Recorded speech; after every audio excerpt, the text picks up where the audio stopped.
episodio de este podcast Voces del Pasado para entrar en fines políticos. ¿A qué me refiero? Vamos a ver el sexenio de Gustavo Díaz Ordaz y Luis Echeverría sobre la matanza de Tlatelolco, donde ser estudiante era más peligroso que ser policía o que ser bombero. Pero primero, ¿por qué llegamos a esto? ¿Por qué México cayó en pasos tan bajos?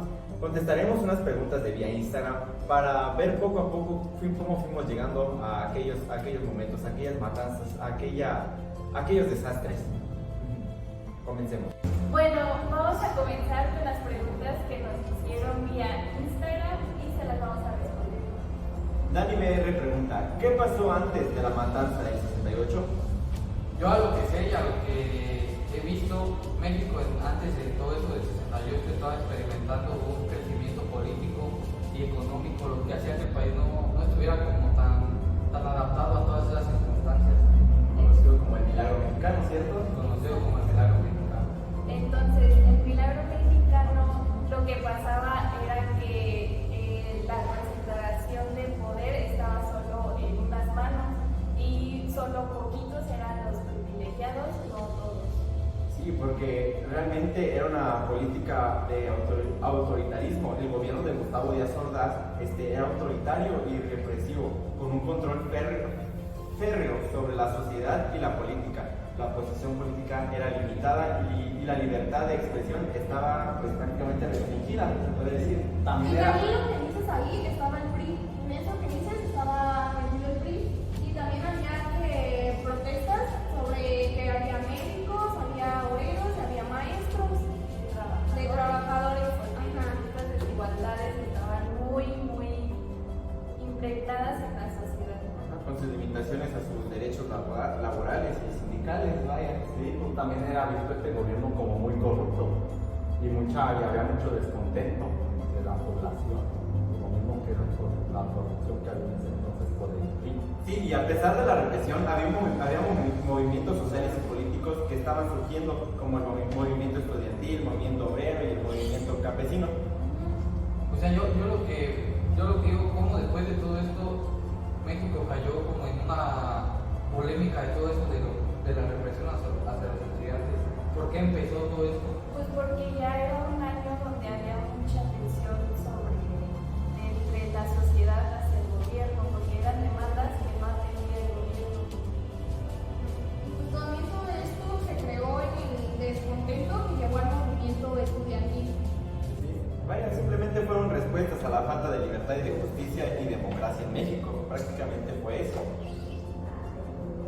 Aparte no solo fue en ese año, ya eran años anteriores donde siempre estuvo frente de la cabeza por el PRI, fue el que empezó toda la corrupción más que nada, y de ahí empezó todos los problemas y todas las demandas de los estudiantes. Todos se cansaron, ¿no? Es como estar bajo de un mando durante muchísimos años y que no puedas tener libertad de expresión, que todo lo que hagas el gobierno esté observándote, y es como vivir siempre encarcelados, ¿no? Espero que les haya quedado clara la respuesta. Y aquí tenemos otra pregunta de Pau Chávez, que pregunta, ¿qué pasó en las huelgas de la masacre de 1968? Ok, para entender esta huelga que existió, tenemos que entender el principio, ¿no? Desde un inicio. Hay muchos medios, muchas noticias, que todo empezó con una pelea entre la IPN y la preparatoria de la UNAM. Pero ¿cómo se dio esta pelea, no? Se dice que estaban jugando en un partido y que por querer quedar bien con una chica, uno le encaró al otro de la otra preparatoria, y entonces existió este enfrentamiento entre varias preparatorias. Pero lo que escaló más para que fuera todo esto que vamos a hablar fue el prometimiento de las fuerzas políticas, ¿no? Que el presidente mandó a los guerreros a parar esto, no con abrazos, sino con batazos, como dice, ¿no? Bueno, entonces estamos hablando de que, si ya estamos hablando de que fue un año de muchas acumulaciones donde no había libertad de expresión, pues pues cuando ya los alumnos agarran fuerzas para alzar la voz, son reprimidos por el Estado. Así es. Hasta los jóvenes ya en ese tiempo, ya cuando vieron que empezó como todo eso, pedían su libertad y pedían justicia y pues nada más. Pero yo vi en unos medios que a partir de todo eso también como que hubo muchas amenazas del gobierno, ¿no?, a las escuelas, porque iban y pues ahora sí que, bueno, yo escuché, no sé si sea referente a eso, pero había como porros, ¿no?, que de una escuela se trasladaban información a otras y todo eso, y así llegaban las amenazas, ¿no?, Pues de una sí. escuela a otra. Pues sí, también hasta Gustavo Díaz Ordaz, pues él respondió con violencia cuando mandó a todo su ejército a las universidades. Pues ellos respondieron contra violencia contra los alumnos. Sí, de hecho, volviendo al tema de los porros, ellos también en un enfrentamiento llegan a incendiar. Ustedes en enfrentamiento llegan a incendiar. Ok, para continuar un poco más, después de estos golpes, la Universidad Pedagógica, la Universidad UNAM y la Politécnica se enteraron de estos sucesos y entre ellos mismos organizaron un pequeño grupo para ir a marchar, ¿no?, y protestar, pero lo intentaron la primera vez, vieron que no funcionó, y entonces esto escaló todavía más, llamando más atención de más jóvenes, de más universidades, y fue cuando se creó Como toda una pelea, se podría Pero decir. ya no Pero solo fue ahí es legal. donde está la mala onda, ¿no? Porque si en las primeras marchas yo siento que con el gobierno que hubiera tenido diálogo con los protestantes hubiera cambiado toda la estructura de todo lo que pasó. Sí, pero el gobierno estaba muy acostumbrado a tener todo muy controlado, ¿no? Y ver que estos alumnos estaban marchando para obtener paz fue como, igual, voy a hacer represalias, golpes y golpes. Sí, y más que nada porque ya una huelga que escaló ya a niveles más grandes, ya todavía se estaban uniendo campesinos, incluso doctores, maestros, vecinos, ahí he visto que muchos se resguardaron a los estudiantes porque, pues sí, ya los estaban siguiendo, como dijo Bruno, ya los estaban escalando otro nivel de violencia, entonces ya era una marcha muy grande, ya se venía tiempo De los olímpicos. Entonces, Gustavo Díaz Ordaz era de que le gustaba tener su gobierno tan controlado que eran los primeros Juegos Olímpicos que se iban a celebrar aquí en América. Entonces, que tuvieran aquí en América y en México, entonces que tuvieran la impresión de que estuvieran en marchas, que hubiera democracia, que sí vaya a acudir todo eso, no le pareció al gobierno. Entonces, por eso tuvo que acudir así. Que no eran formas, pero. O sea, exactamente, no ¿Qué? eran formas. ¿Por qué hace eso donde solo unos alumnos solo querían que fueran escuchados? Sus pliegos petitorios pues solo necesitaban lo que era la libertad de los presos políticos,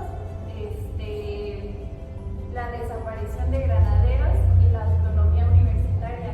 O sea, ellos nunca respondieron con violencia lo que el gobierno. Bueno, ya todo esto alguien sabe lo del bazucazo, porque fue una de estas marchas ya cuando yo iba avanzando. Lo que pasó en el bazucazo fue realmente, es algo que ya es inimaginable. Un bazucazo, tal cual el nombre, a la entrada de la puerta de la universidad, creo que le tiraron. La UNAM. Fue la UNAM. O sea, tiraron bazucazo a una de las universidades. Eso ya es otra escala, y fue lo que más llamó la atención, más jóvenes hicieron que se unieran a exigir justicia social, porque realmente eso ya no iba. Pero o sea, no fue algo de los estudiantes para llamar la atención, fue algo del gobierno. El gobierno fue el que empezó como todo como una masacre con violencia.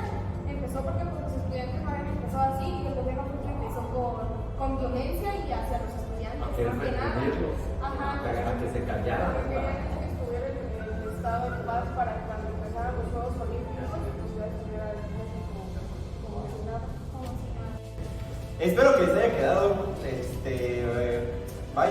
clara la respuesta de lo que fueron las marchas.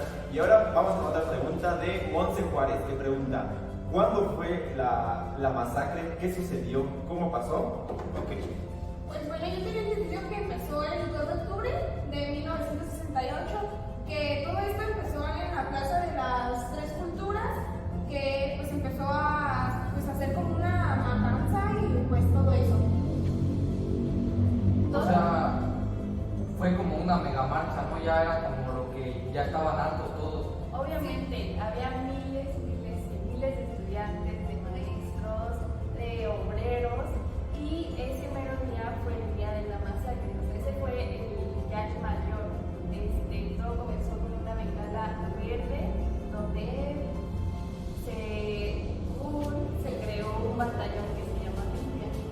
según este supuesto batallón, se creó que para, vaya, que cuidar que hasta los jugadores, que los espectadores, que todo se mantenía en orden y vaya a hacer un poquito de lado toda esta marcha, pero no, en realidad lo que sucedió, bueno, esta gente se identificaba, se reconocía porque en su mano izquierda tenían un guante. En varias fotos se logran ver varios de esos, pero ¿qué se logran ver? Se logran ver que golpean, que están vaya, reprimiendo a los estudiantes. No fue el gobierno, no fue el ejército, porque después de esto ellos se suben ya a las azoteas. Todo este batallón se suben a las azoteas, ya estaba toda la marcha, ya estaba todo ya estaba en su punto, y estos lanzan dos bengalas, como lo comentaba mi compañera. Después pasa un helicóptero. Como una señal. Como la señal de guerra, al momento de atacar. Pero para esta señal ya estaban todos francotiradores. Ya estaba, de hecho en la marcha también había soldados, no había del batallón, no había miembro del batallón dentro de la marcha. Te corrijo. Se supone que el batallón Olimpia estaba dentro como camuflajeado en los estudiantes. Ajá. Por el guante Por el guante blanco. Pero sí era Verde, era verde, blanco. Ajá, por eso. En estas fotos se ve un guante blanco. Ajá, por eso, pero para cuando lanzaron las dos bengalas, ellos ya estaban fuera de todo eso. Entonces, a los únicos que no avisaron fueron a los soldados. Para cuando el helicóptero pasa y suelta las dos bengalas, estos comienzan a disparar. Y no comienzan a disparar solo a los estudiantes, o sea, a todos, a soldados y a todos.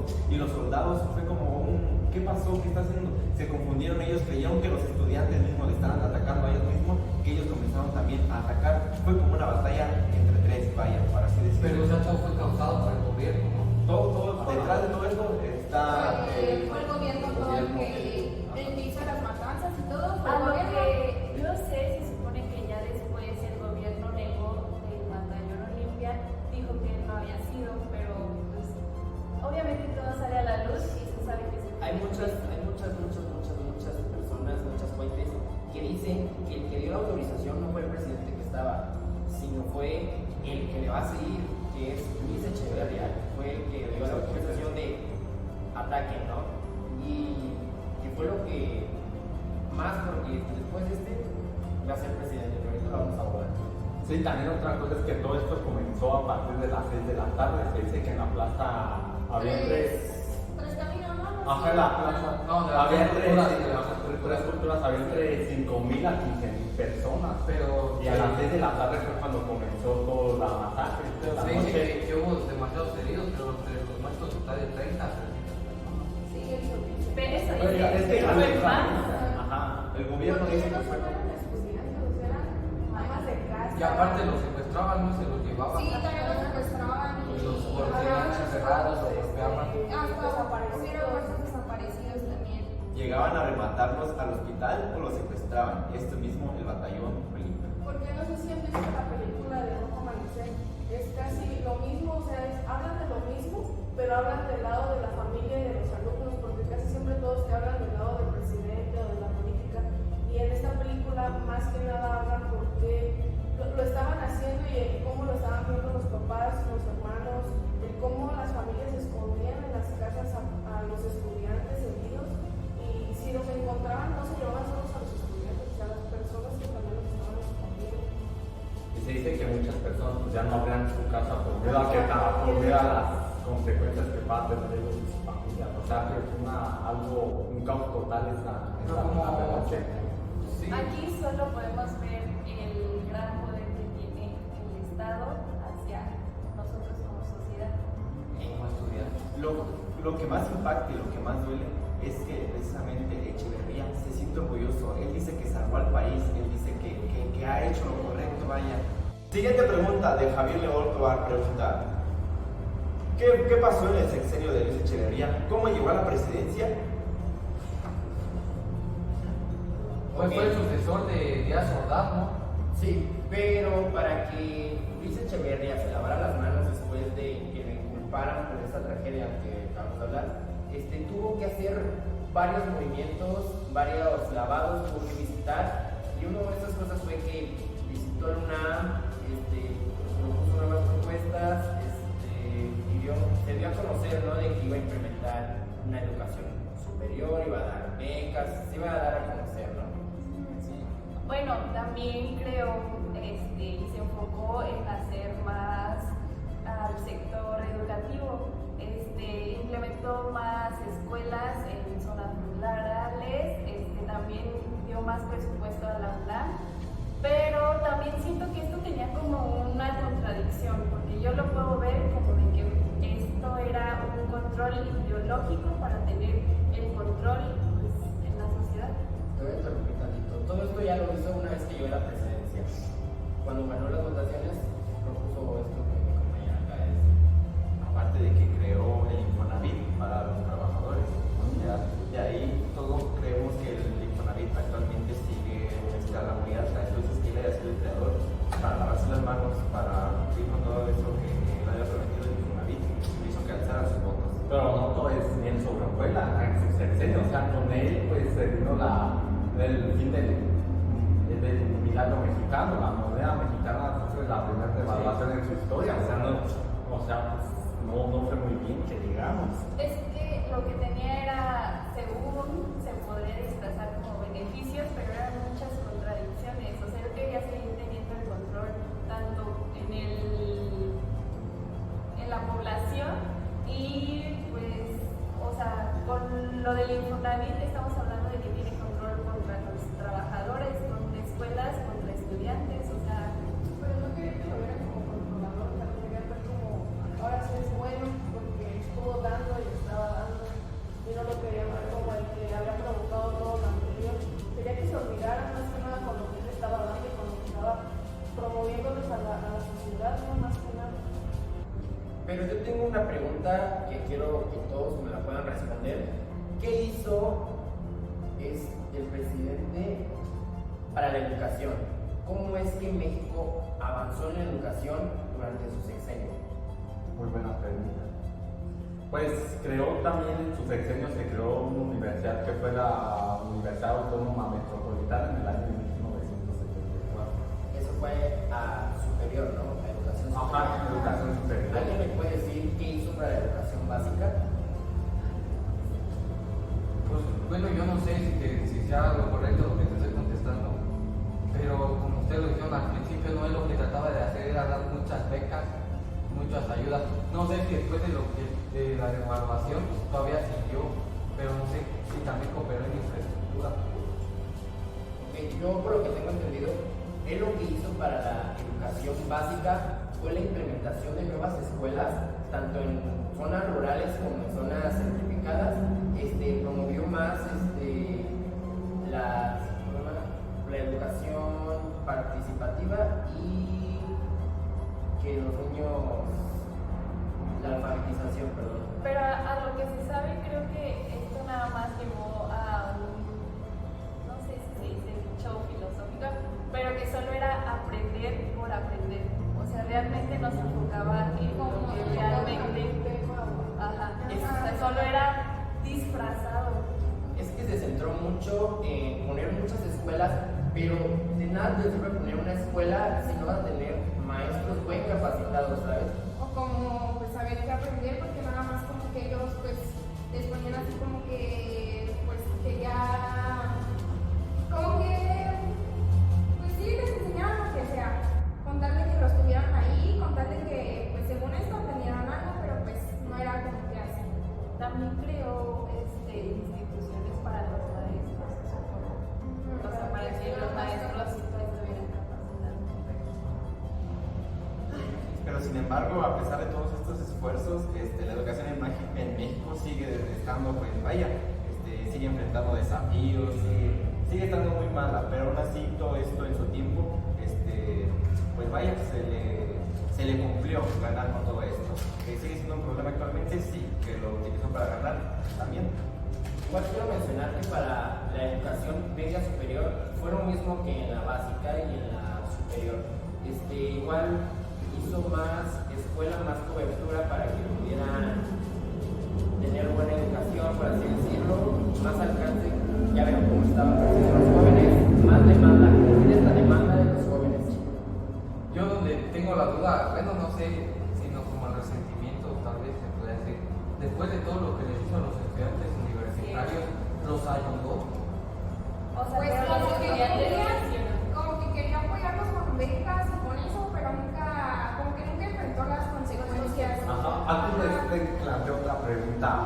¿Creen que si en su gobierno hacía lo pinta, creen que si hubiera habido una protesta contra el gobierno hubiera hecho lo mismo que hizo con el sexenio anterior? Sí. Buena pregunta. Yo siento que no. Pues Yo sí, sí, porque sí.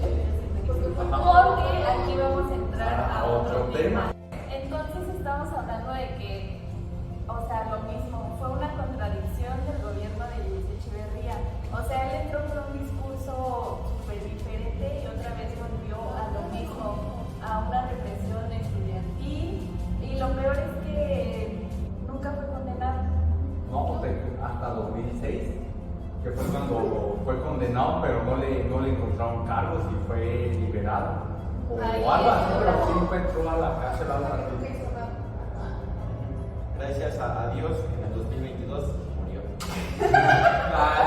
Ya dejando a un lado este tema del gobierno, de las matanzas, entraremos un poquito a los sindicatos, cómo se relacionan con el gobierno, pues con los sindicatos y las empresas. Ok, yo me quiero guiar por esta pregunta hacia un libro del sindicalismo empresarios en México. Este documento, este libro nos decía cómo existe una relación entre estos tres, que es mutuo, es una mutua oferta que se da, ¿no? Es como te doy, me das, y es mutuo. Obtiene beneficios entre estos tres. Yo, por ejemplo, vi que los corporativos priistas como la Confederación de Trabajadores en México son sindicatos que el gobierno sigue manteniendo como instrumentos de control político. Todo esto era un instrumento silencioso, ¿no? No es como que se la pasaban gritando, no, era un movimiento corporativo entre estos tres silenciosísimo. En los años 60 se creó el Consejo CCE, que es Consejo Coordinador Empresarial impulsado por el Grupo Monterrey. Esto marcó un hito en empresarios fortalecidos frente al Estado y sindicatos, vaya. Estamos hablando de que las empresas tienen apoyo del gobierno para tener beneficios laborales y, pues sí, que Para tengan los como trabajadores, protección. No. O sea, las empresas tienen protección, ellas. O sea, el gobierno protege las empresas, Pero no para los el- trabajadores. pero Lo ¿de qué se disfrazan, protege? lo El disfrazan sindicato. para el trabajador, pero no es para el trabajador. O sea, si le pasa algo a un trabajador, no le va mal a la empresa. No, le va mal al trabajador, ¿no? O sea, siempre es tratar de hacer la culpa al trabajador. Así es. A pesar de esto, el sindicalismo charro sobrevivió porque fue de los pocos que se logró adaptar al modelo neoliberal, mientras que el independiente fue debilitado, vaya. No, pero entonces, debilitar, ¿en qué forma? ¿Quién lo debilitó? Me No, imagino ya, que debe ya, ahí le vamos a llegar, ahí le vamos a llegar. Ya va a ser que grabar, Pero no parece que lo debilitaron. No sé. ¡Ya compré todo!